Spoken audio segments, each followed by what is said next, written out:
우리 찬송가 180장입니다. 180장. 하나님의 나팔 소리 천지진동할 때에 예수 영광 중에 구름 타시고. 180장 찬송입니다. 하나님의 나팔 소리 천지진동할 때에 예수 영광 중에 구름 타시고, 전사들을 세계 만국 모든 곳에 보내어 구름 많은 성도들 모으리. 나팔 볼 때 나의 이름, 나팔 볼 때 나의 이름, 나팔 볼 때 나의 이름, 부를 때에 잔치 참여하겠네. 무덤 속에 잠자는 자 그때 다시 일어나 영화로운 부활 승리 얻으리. 주가 택한 모든 성도 구름 타고 올라가 공중에서 주의 얼굴 배우리. 나팔 볼 때 나의 이름, 나팔 볼 때 나의 이름, 나팔 볼 때 나의 이름, 부를 때에 잔치 참여하겠네. 주님 다시 오실 날을 우리 알 수 없으니 항상 기도하고 깨어 있어서 기쁨으로 보좌 앞에 우리 나가서도록 그때까지 참고 기다리겠네. 나팔 볼 때 나의 이름, 나팔 볼 때 나의 이름, 나팔 볼 때 나의 이름, 부를 때에 잔치 참여하겠네. 하나님 아버지, 새로운 날을 저희들에게 주셔서 감사를 드립니다. 이른 아침에 첫 시간을 하나님 앞에 기도하며 시작하는 주의 자녀들이 오니 주의 성령께서 복을 내려주시고 은혜로 함께하여 주시옵소서. 우리가 이렇게 평안하게 이른 아침을 맞이하며 하나님 앞에 기도할 수 있는 날을 주신 것 감사를 드립니다. 이 나라가 무엇보다도 하나님, 이 평안함이 결코 깨지는 일이 없도록 주 성령께서 함께하여 주시옵소서. 오늘 이렇게 우리가 누리는 평안함이 그의 날 이 땅을 위하여 애쓰고 수고했던 수많은 우리의 믿음의 선배들이 있었고 우리 조상들이 있었음을 기억하고 그들의 애쓰고 수고했고 지켰던 이 나라를 기억하며 오늘도 하나님 아버지 모두가 함께 기쁨을 누리며 살아가는 나라가 되도록 애쓰고 수고하는 우리 모두가 되어줄 수 있도록 주의 성령께서 함께하여 주옵소서. 거룩하신 아버지 하나님, 3월이 시작이 되었습니다. 이 3월에는 새로운 학교에 입학하는 우리의 많은 자녀들이 있음을 기억하여 주시옵소서. 새로운 곳에서 하나님, 낯선 환경과 또 여러 새롭게 만나는 사람들과 그 과정들 속에서 두려워하지 않게 하시옵고 그것이 오히려 저들의 인생의 새로운 발전의 기회가 되어줄 수 있도록 성령 하나님께서 함께하여 주시옵소서. 새로운 사람들을 만날 터인데 누군가에게 좋은 사람으로 다가감으로 좋은 사람들을 만날 수 있게 하여 주시옵고 새롭게 만나는 선생님들을 통하여 인생의 큰 교훈을 얻는 복된 기회가 되어줄 수 있도록 이끌어 주셔서 시간이 지나면 지날수록 자신들의 삶의 터전이 더욱더 견고해져가는 우리의 자녀들이 되어줄 수 있도록 우리 하나님 돌보아 주시옵소서. 거룩하신 우리 주 예수 그리스도의 크신 은혜가 사랑하는 모든 믿음의 가정 가운데 충만케 하여 주옵소서. 예수님 이름으로 기도드리옵나이다. 아멘. 하나님의 말씀은 마태복음 17장 말씀입니다. 마태복음 17장 1절부터 13절까지 말씀 우리 또 함께 같이 읽어보겠습니다. 엿새 후에 예수께서 베드로와 야고보와 그 형제 요한을 데리시고 따로 높은 산에 올라가셨더니 그들 앞에서 변형되사 그 얼굴이 해같이 빛나며 옷이 빛과 같이 휘어졌더라. 그때 모세와 엘리야가 예수와 더불어 말하는 것이 그들에게 보이거늘 베드로가 예수께 여짜오되 이르되 주여 우리가 여기 있는 것이 좋사오니 만일 주께서 원하시면 내가 여기서 초막셋을 짓되 하나는 주님을 위하여 하나는 모세를 위하여 하나는 엘리야를 위하여 하리이다. 말할 때에 호련히 빛난 구름이 그들을 덮음에 구름 속에서 소리가 나서 이르시되 이는 내 사랑하는 아들이요 내 기뻐하는 자니 너희는 그의 말을 들으라 하시는지라. 제자들이 듣고 엎드려 심히 두려워하니 예수께서 나와 그들에게 손을 대시며 이르시되 일어나라 두려워하지 말라 하시니 제자들이 눈을 들고 보매 오직 예수 외에는 아무도 보이지 아니하더라. 그들이 산에서 내려올 때에 예수께서 명하여 이르시되 인자가 죽은 자 가운데서 살아나기 전에는 본 것을 아무에게도 이르지 말라 하시니 제자들이 물어 이르되 그러면 어찌하여 서기관들이 엘리야가 먼저 와야 하리이까 하나이까. 예수께서 대답하여 이르시되 엘리야가 하연 먼저 와서 모든 일을 회복하리라. 내가 너희에게 말하노니 엘리야가 이미 왔으되 사람들이 알지 못하고 임의로 대우하였도다. 인자도 이와 같이 그들에게 고난을 받으리라 하시니 그제서야 제자들이 예수께서 말씀하신 것이 세례 요한인 줄을 깨달으니라. 아멘.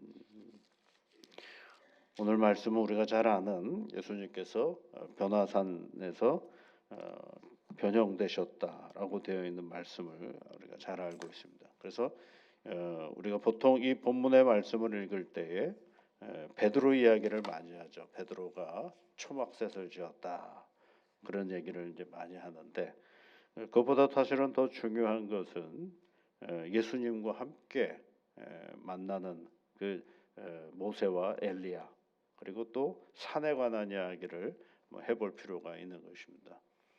여러분 성경에서의 산은 어떤 의미를 가지고 있을까?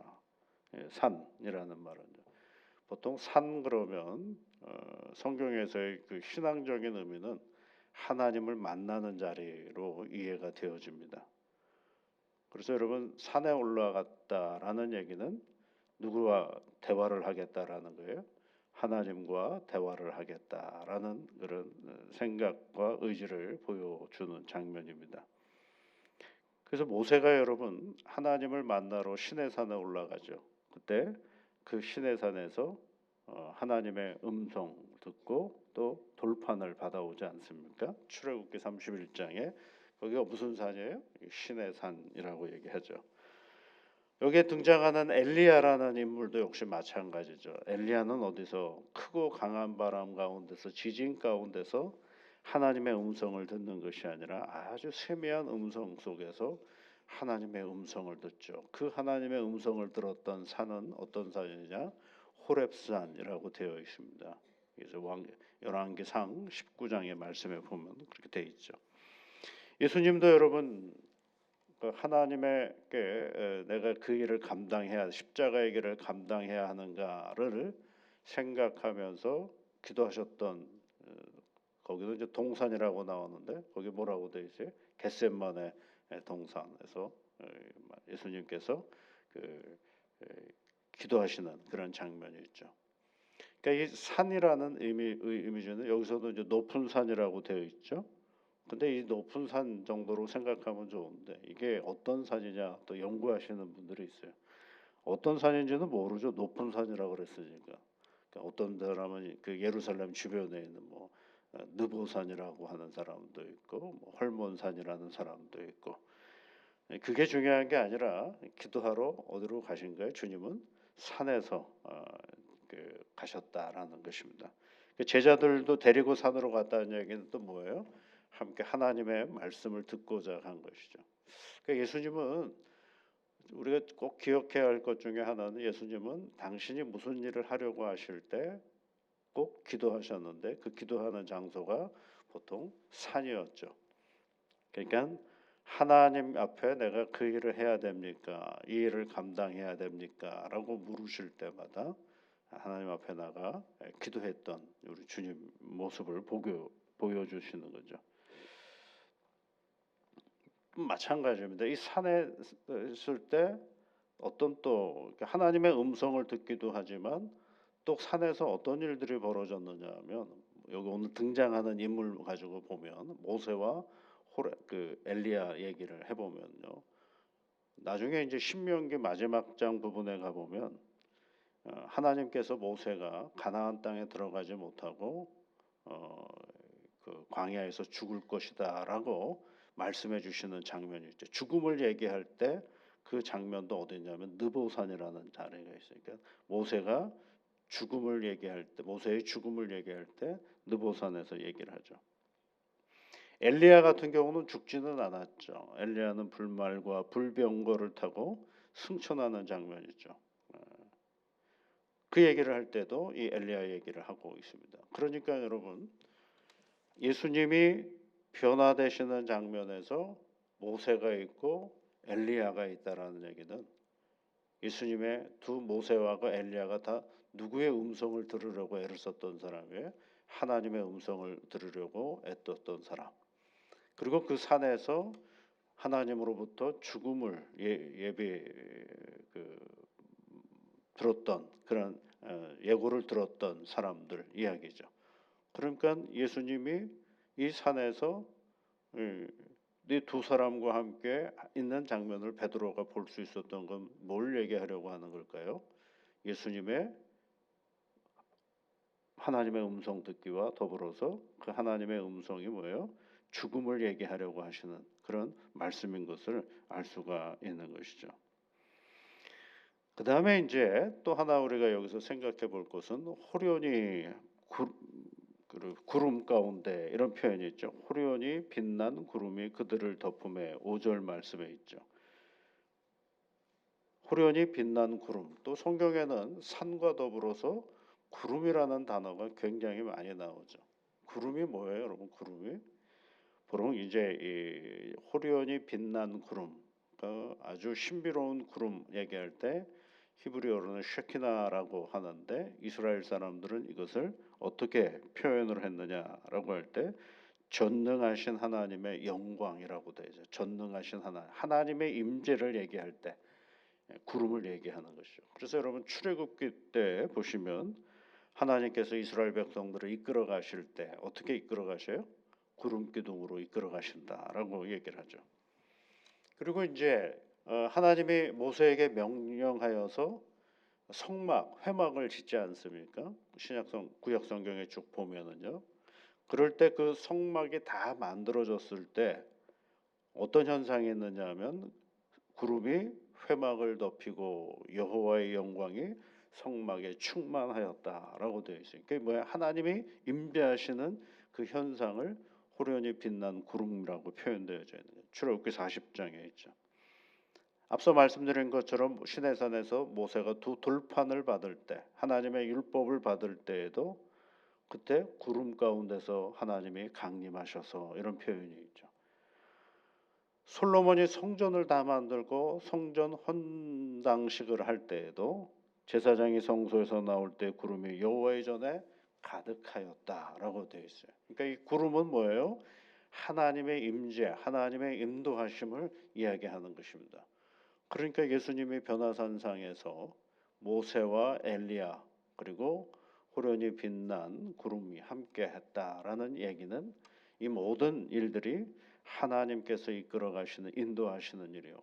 예수께서 하나님의 음성을 들으러 가셨던 그 자리가 바로 죽음의 자리인데 그때 하나님께서 함께 하시는 자리다라는 것을 말씀해 주고 있는 것입니다. 여기 오늘 성경 말씀해 보면은요. 3절 말씀해 보시면 그때 모세와 엘리야가 예수와 더불어 말하는 것이 그들에게 보였다. 이렇게 되어 있잖아요. 그들이라는 게 제자들이겠죠. 그러니까 제자들이 가만히 보니까 예수님과 모세와 엘리야가 이야기하는 그런 장면을 보게 된 것입니다. 궁금하죠? 무슨 이야기를 했을까? 여러분 오늘 성경 말씀해 보면 이 마태복음에 나와 있는 이 이야기가 거기 혹시 거기 그 소제목이 있는 그 부분을 보면 마가복음에도 있다 그러고 마가복음 9장과 누가복음 9장에도 있다고 되어 있습니다. 그래서 궁금하면 이 두 본문을 같이 읽어보면 이게 무슨 얘기를 했을까를 다른 사람은 어떻게 기록을 했는가를 알 수가 있죠. 마태는 중요한 거는 이제 그 베드로가 예수님을 보면서 초막 셋을 짓겠다라는 그 쪽에 포커스를 두었다고 한다면 누가는 뭐에 초점을 뒀느냐면 무슨 대화를 나누셨을까에 초점을 두고 있어요. 그래서 누가복음 9장 31절에 있는 말씀에 보면 무슨 말씀을 하셨을까가 나와 있어요. 장차 예루살렘에서 별세하실 것을 말씀하셨다 이렇게 되어 있거든요. 예루살렘에서 별세가 뭐예요? 별세가 죽는 것 아니겠어요? 죽는 것을 말씀하셨다라는 거죠. 그러니까 모세와 엘리야와 예수님이 장차 예루살렘에 올라가면 내가 무슨 일을 해야 되는가를 얘기해 주셨다라는 거죠. 그러니까 하나님 앞에 올라가서 하나님께로부터 들은 음성이 뭐예요? 예루살렘으로 가서 돌아가실 것을 들고 그것을 말씀하셨다라는 것입니다. 그런데 그때에 그것이 누가 함께 하시는 자리라는 거예요? 하나님이 호련히 구름 가운데 강림하시는 전능하신 하나님의 역사하시는 자리다라는 것을 말해주고 있죠. 그래서 이 별세라는 말을 여러분 우리는 보통 생각하기에 죽음을 얘기하는 거로 볼 수 있는데 이 원어 성경으로 보면 그 엑소더스라고 되어 있어요. 그 엑소더스는 출애굽 때 엑소더스거든요. 그러니까 하나님께서 예수 그리스도의 죽음을 통하여 새로운 일을 시작하는 일을 말씀하시는 거거든요. 그러니까 우리는 죽음을 끝이라고 생각하는데 성경은 그 죽음을 새로운 출발로 우리에게 말씀해 주시는 거죠. 근데 이 사건이 어디서 일어난 거예요? 하나님의 음성을 듣는 가운데 이루어졌다라는 것을 말해주고 있습니다. 여러분 우리가요 어떤 일을 할 때 내가 무엇을 해야 할 것인가를 물어볼 때가 많습니다. 나는 무엇을 하며 살아갈 것인가? 나는 어떻게 살아가야 될 것인가를 생각할 때가 많죠. 그런데 그 질문도 틀리지는 않지만 적어도 우리가 예수를 그리스도로 고백하며 살아가는 사람이라면 질문이 조금 바뀌어야 됩니다. 하나님 나는 무엇을 하며 살아갈 것일까요? 하나님 나는 어떤 일을 하며 살아갈 수 있을까요? 하나님 내가 하는 일이 하나님을 영화롭게 하는 일일까요? 라고 물을 수 있어야 되는 거죠. 그래야 내 삶과 하나님을 향한 나의 믿음의 자리가 구별이 이렇게 이질적으로 가는 것이 아니라 그 삶이 곧 하나님을 영화롭게 하는 삶이 되는 것이죠. 그래서 예수님이 행하셔야 될 그 모든 일들을 끊임없이 하나님에게 여쭤보는 것입니다. 그래서 할 수만 있다라면 우리는 우리 모든 일들을 하나님께 물어보고 하나님께 여쭤보고 하나님의 뜻이 어디에 있는지를 살펴보는 그런 훈련이 늘 있어야 내가 살아가는 과정 속에서 합력하여 선을 이루시는 하나님의 뜻을 잘 살피며 나아갈 수 있게 되는 것입니다.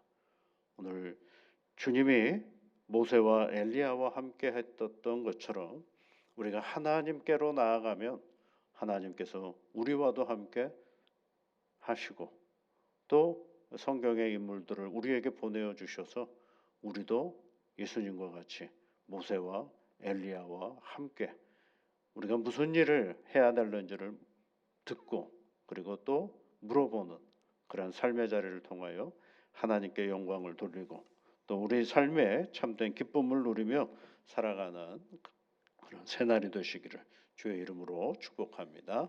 같이 기도하겠습니다. 하늘에 계신 우리 아버지, 아버지의 이름을 거룩하게 하시며 아버지의 나라가 오게 하시며 아버지의 뜻이 하늘에서와 같이 땅에서도 이루어지게 하소서. 오늘 우리에게 일용할 양식을 주시고 우리가 우리에게 잘못한 사람을 용서하여 준 것 같이 우리 죄를 용서하여 주시고 우리를 시험에 빠지지 않게 하시고 악에서 구하소서. 나라와 권능과 영광이 영원히 아버지의 것입니다. 아멘.